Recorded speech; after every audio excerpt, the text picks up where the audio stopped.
What's up, dads? Welcome back to the channel. Today we're going to be diving into Bluey, a show that is secretly a gold mine of parenting for us dads.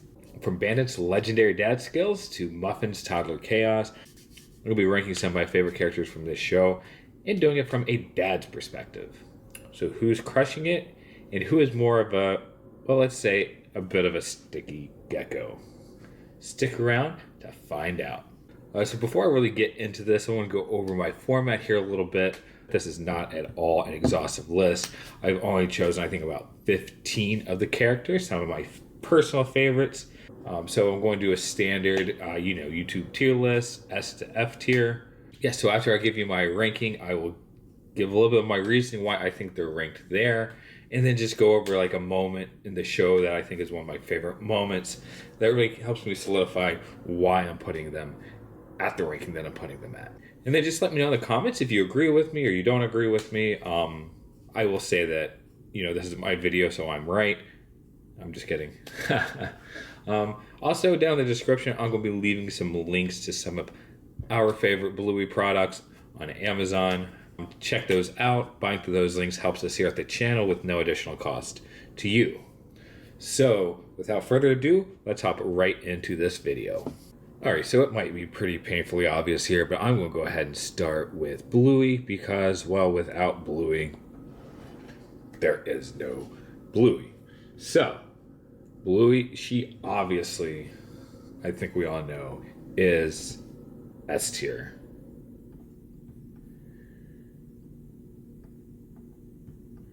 There we go. S tier Bluey.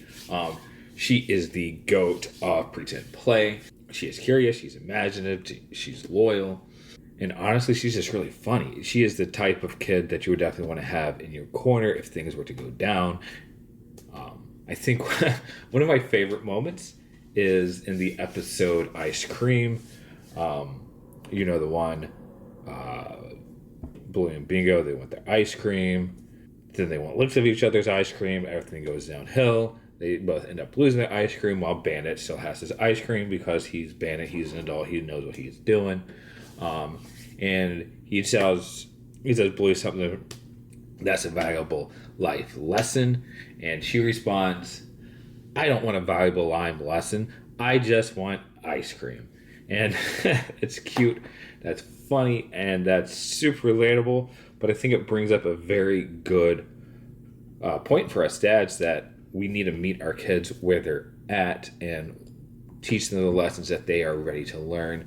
And I think this is just something that you see come up often throughout this show. And yeah, it's such a silly moment, but it's such a good moment. It's such a valuable lesson for us dads. Speaking of Bandit, everybody's favorite TV dad. I would assume he's one of my favorite TV dads. I think he is probably easily one of the top TV dads in the history of television. Speaking of which, quick plug, I am working on a video where I'm doing my top 10 favorite TV dads of all time. Bandit is definitely on that list. So obviously also Bandit, he is of course also on the S tier. He is an incredible dad.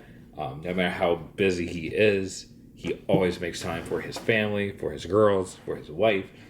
You see that even when he's in episodes where he's working, he's able to take time out during the day and make sure he prioritizes his family.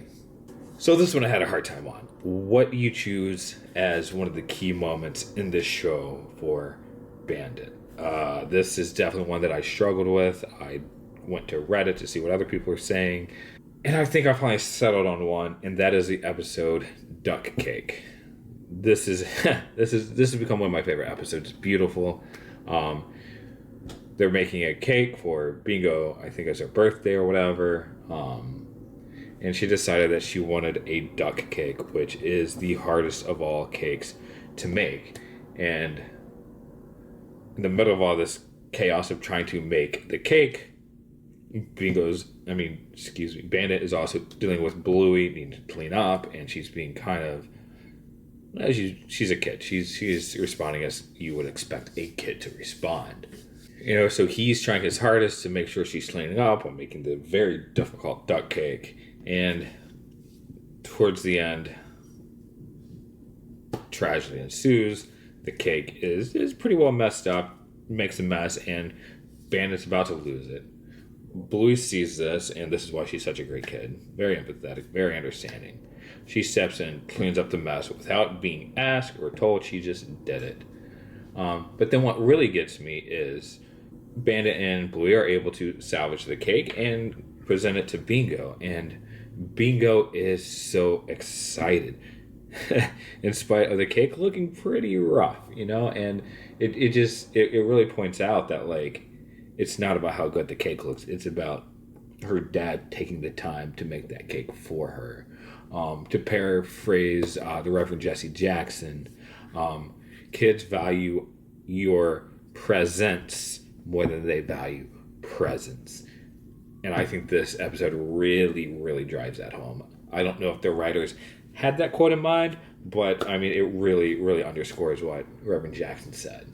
All right, so next up is everybody's favorite red healer, Bingo. Little sister of Bluey. She is hilarious. She is, I think, the perfect little companion in this show for her sister.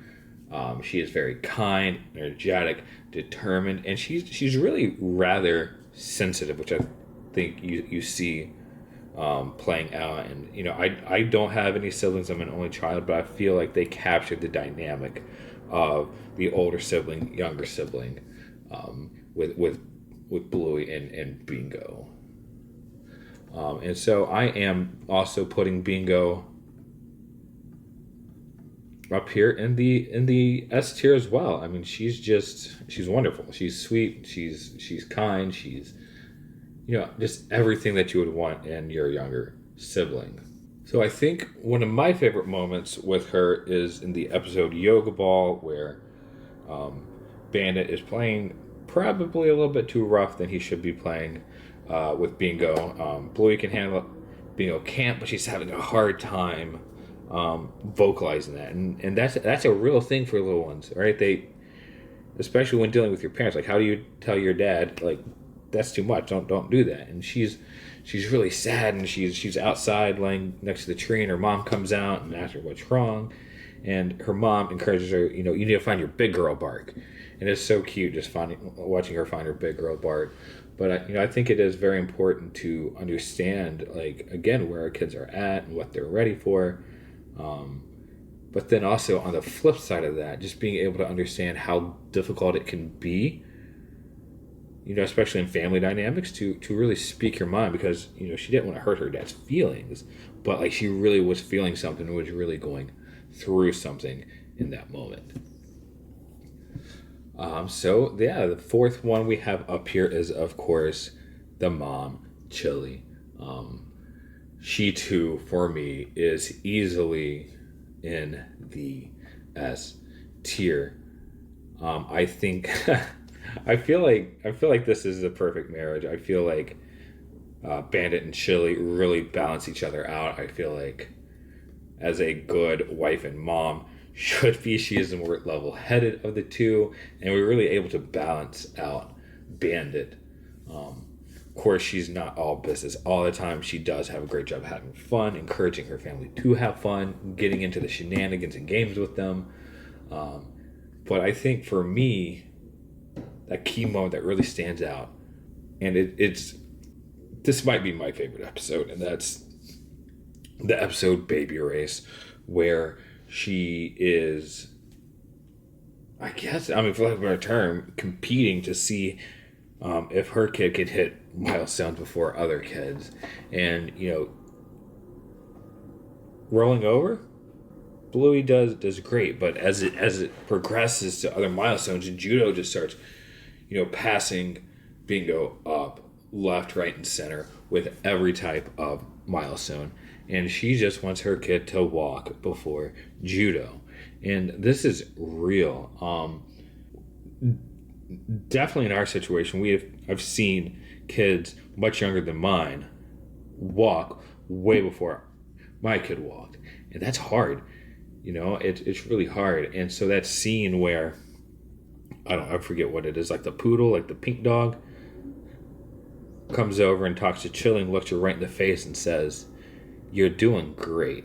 And I think that's just like that was written exactly for parents. The way she looks into the camera and says, "You're doing great." And I think that's something that we all need to remember, that we all out here just running our own race. And Chilling needed that reminder. I've needed that reminder, and I'm sure you dads out there also need that reminder. And also just remember, y'all are doing great. You are doing great, I promise. All right, so keeping it in the healer family, but outside the immediate family, next one I want to talk about is Bandit's older brother, Uncle Rad.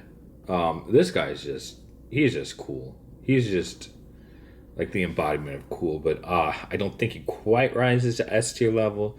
That's why I want to throw him down here on A tier. I think he is a great character. I'd like to see more of him in any future seasons that they do. I feel like this dude is just like that quintessential fun uncle, or funkle, if you will.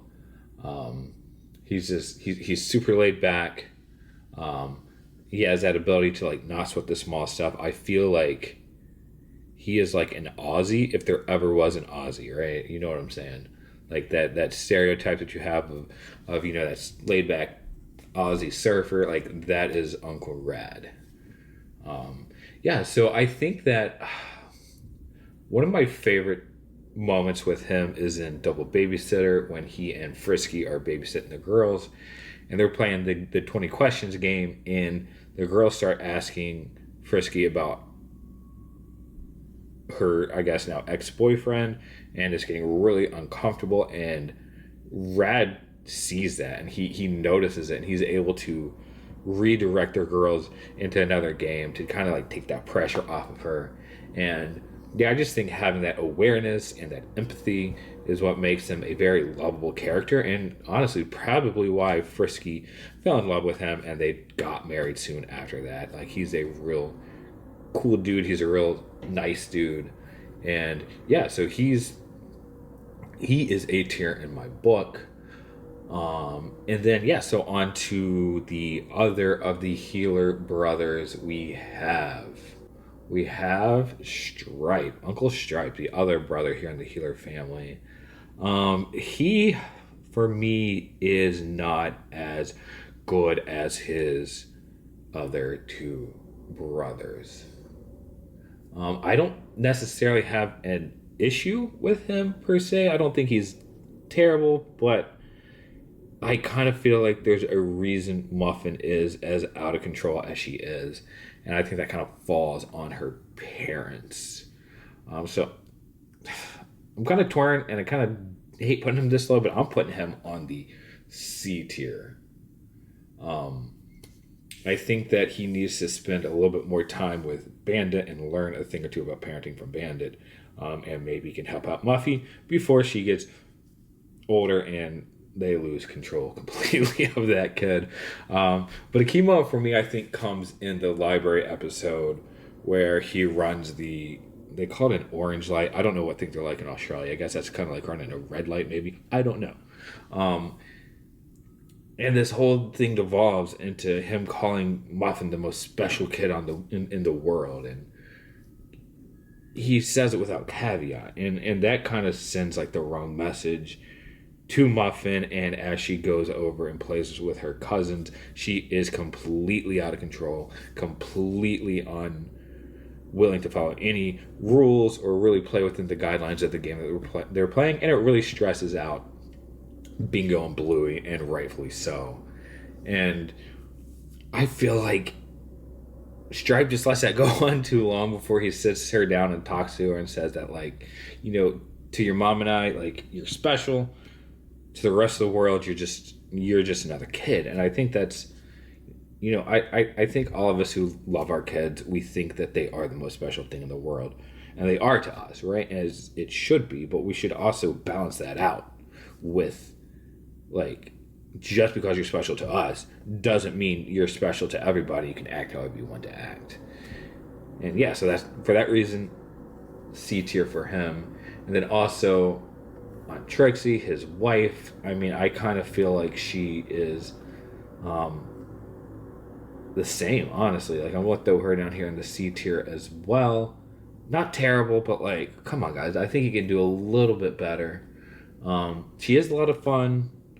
You know, she's a great aunt to the girls. She is not a bad mom to Socks and Muffin, but I think she has some room for improvement. One thing that sticks out to me with her is in the Muffin Cone episode. I mean, it's not a shock that Muffin has little self-control when it comes to sucking her thumb when Trixie has such little control with her eating chips, and I think she realizes that at the end of the episode, right? But like, you know, what do they say? The apple doesn't fall far from the tree, and I mean, I think that's the case with Muffin. The apple didn't fall far from the Stripe and Trixie tree.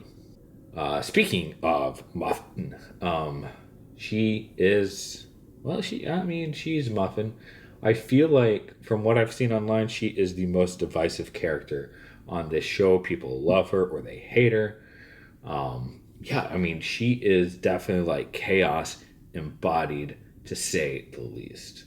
And really, nothing in the world is scarier than this little psycho child missing a nap. I mean, my goodness, that is terrifying. But I think she's great. I think she's a great character. She's funny. She reminds us that coconuts have water in them. Muffin, we're gonna start! Coconuts have water in them! And I can't hate on her for it. I mean, she's a toddler. She has parents who might be a little bit more lax than they should be. I definitely think she is an A tier character. I debated putting her on the B tier, but like, honestly, she provides so much comedic relief in this show that I can't put her that low. And then moving on to her little sister, Socks. I mean, I love Socks. I think she is the cutest member of the Healer family. She's the youngest and she's the smallest of them all, which is why I think she's the cutest, right? But I feel like they really haven't given her enough storylines yet. Maybe that's because she is so young. So I'm going to throw her down here on the B tier, just solely because I don't think she gets enough screen time. I think one of my favorite moments with her is in the Facey Talk episode. Muffin out here just being Muffin in this episode, right? Just hogging up the iPad, stealing her dad's iPhone. I'm assuming they're Apple products. I don't know. I don't even know if they have Apple products in the Bluey world. But whatever. Tablet, smartphone, whatever you want to call it. But she just waits patiently for her turn. And yeah, like I think that's good. It has to be really hard to be the little sister to Muffin.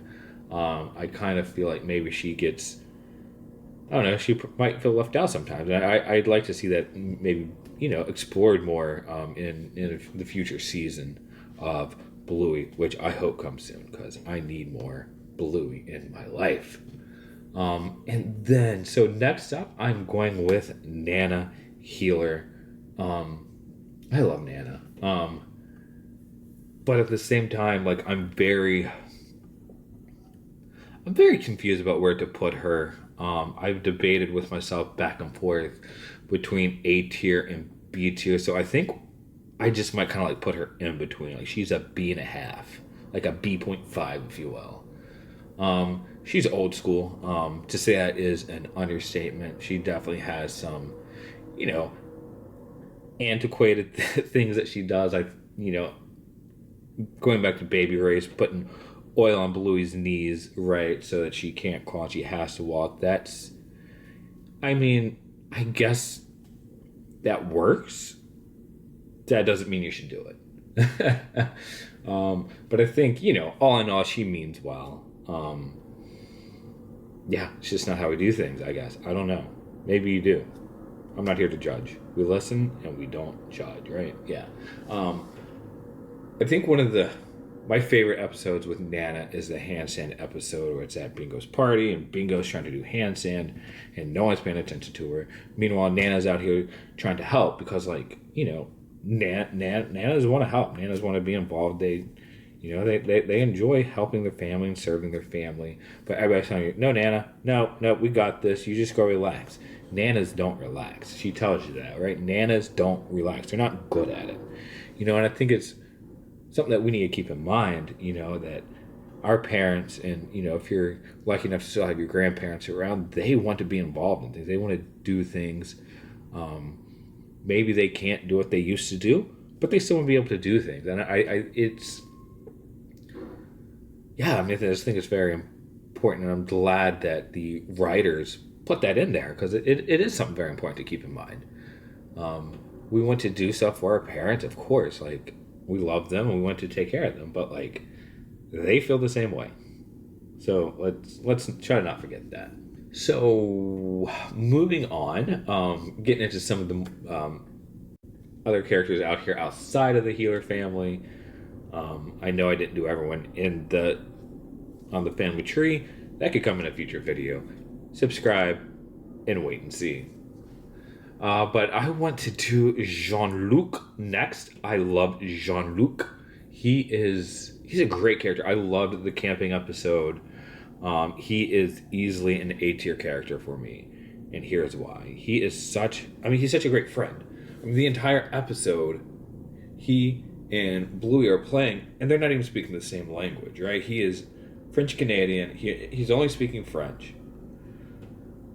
Bluey's only speaking English, and yet they're still able to communicate and have fun together. And I think that just shows that, like, friendship transcends language and culture. And then we get to the end of the episode. They fast forward to, like, the teenage years, and Jean-Luc comes back, and he has learned English just so he can talk to Bluey. And that's so beautiful. Like, that's such a great friend. He's easily an A tier. If he was on the show more, he would probably be S tier. Maybe if they ever did, like, I don't know, Bluey goes to, I don't know, does he live in Quebec or does he live in, like, another part? Because he's a Labrador. I don't know. Wherever in Canada he's from, I would love to see Bluey go visit them. That would be cool. Bluey goes to Canada. Make it happen, writers. Make it happen. Yeah, so A tier, Jean-Luc, great friend. And so moving on, one of my favorite characters outside of the healer family is Pom Pom. Oh my gosh, I love Pom Pom. She is so adorable. She is so funny. I think my favorite line in the entire series is, Pomeranians are a small but hearty breed. Pomeranians are small but hardy breed. It's funny. I just love her zest. I love her sass, just her desire to hang out with everyone and do just the things that everyone else is doing despite her size. And for me, she is S tier. Maybe I'm biased because I am undersized. And I definitely, I don't know, like, I can just sympathize with her character so much. The best episode with her is obviously Seesaw. It's so much fun just seeing her just jump in there and help out her friends to see the saw. I don't know, but yeah. I don't know. Whatever. You know what I'm saying. See the saw the sea, teeter the totter, whatever. Just seeing her determination to get in there, and just kind of just like snap back at anyone who questions her size and just be like, listen, I'm small, but I'm hardy. I'm gonna do this, whether you think I can or not. Shout out Pom Pom, S tier. You can't argue with me. All right, next up we have Lucky's dad, aka Pat, the neighbor. Lucky's dad's cool. I like Lucky's dad. He's definitely one of those, funny, happy-go-lucky friends that you want to have. I love his, I guess, kind of like a low-key, friendly dude rivalry with Bandit. Um, Definitely the type of neighbor that would be great to have, I think. Um, yeah, I just, I think one of my favorite Lucky's Dad episodes is Pass the Parcel.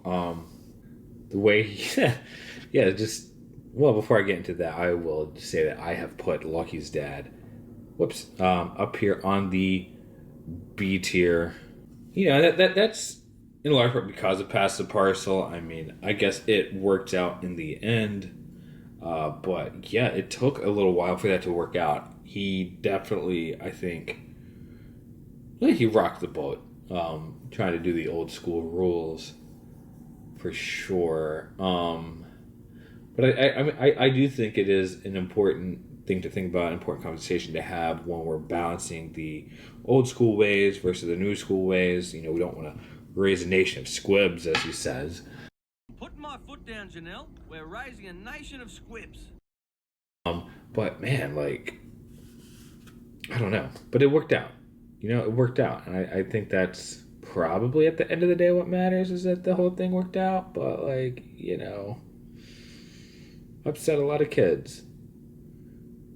And when you upset a lot of kids, you upset a lot of parents. But, to his credit, he's stuck by it. And, yeah, it all worked out in the end. So, good job, Lucky's dad. I wanted to do MacKenzie. I love MacKenzie. I think he's great. He's one of Bluey's good friends. He is loyal. He's brave. He's hardworking. Side note, I love how in this show the writers took care to match the breeds of dogs to what the breed of dog is like in real life. I think that he does a great job of embodying the spirit of a border collie. He's definitely one of the more adventurous characters in the show, and I would definitely put him right up here next to Jean-Luc on the A tier. The episode space that he is in is very interesting. I think it's clear that there is some sort of trauma in his past, some sort of even PTSD, where I don't know if maybe there is some sort of abandonment issues. It does, I think one of the things that this show does is kind of leave a lot of things up for interpretation so that people can kind of read into the show what they want to read into the show. Let me know what you think on that. Because so it just the way he went to go off on his own and go to the black hole, and then just that flashback that he has while doing it. It's really interesting. It's really brave for him to confront that. He doesn't know why. He just knows that there's something in his past that he needs to confront, and I just love that he does that. It's beautiful. And then last but not least for today, I'm going with Chloe. Chloe is, I think, the type of friend that all kids need. She's definitely the type of friend that I would want my son to have in his life.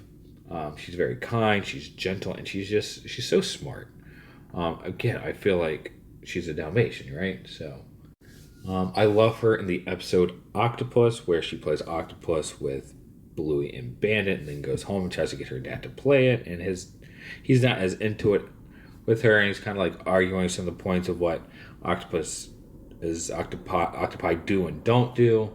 And then they're on the computer researching, and just the adaptability of the two characters in that, and the ability to try to learn what each other are wanting and where they're coming from, I think is just such a great lesson for parents to take away.